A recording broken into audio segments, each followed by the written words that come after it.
UP में कानून व्यवस्था को और भी कड़ा करने के लिए योगी सरकार ने एक बड़ा फैसला लिया है। अब दंगाइयों और माहौल खराब करने वालों से निपटने की जिम्मेदारी महिला कमांडो को दी गई है। ये कोई सामान्य पुलिस बल नहीं बल्कि विशेष रूप से प्रशिक्षित कमांडो यूनिट है जिसे मुख्यमंत्री योगी आदित्यनाथ ने पिछले महीने ही लॉन्च किया था। ये तैनाती ऐसे समय में हुई है जब पूरे प्रदेश में विजयादशमी का उत्साह है और प्रशासन चाहता है कि इस मौके पर शांति व्यवस्था बनी रहे। इस यूनिट को बरेली में उतारने के पीछे एक सीधा संदेश भी है, माहौल खराब करने वालों की अब खैर नहीं। अब बरेली देश के उन पहले शहरों में शामिल हो गया है जहां दंगाइयों से निपटने के लिए महिला कमांडो को मैदान में उतारा गया है। ये महिला कमांडोज न सिर्फ शारीरिक रूप से मजबूत हैं बल्कि इन्हें पता है कि भीड़ को कैसे नियंत्रित करना है और बल का प्रयोग कब, कहां और कितना करना है। ये महिला कमांडो मार्शल आर्ट्स में माहिर हैं। इन्हें अत्याधुनिक हथियार चलाने की स्पेशल ट्रेनिंग भी दी गई है।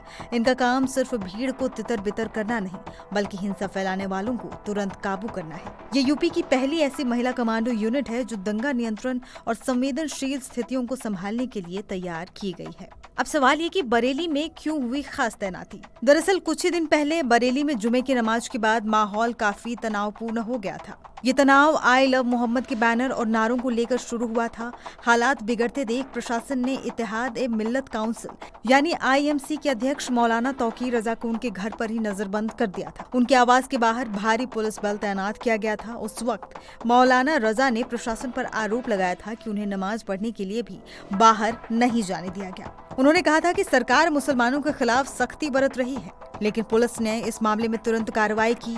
मौलाना तौकीर रजा और उनके कई साथियों को माहौल बिगाड़ने की कोशिश करने के आरोप में गिरफ्तार किया गया। पुलिस की जांच में खुलासा हुआ है कि तौकीर रजा और उनके गुर्गों ने जानबूझकर एक जगह पर बड़ी संख्या में लोगों को इकट्ठा किया।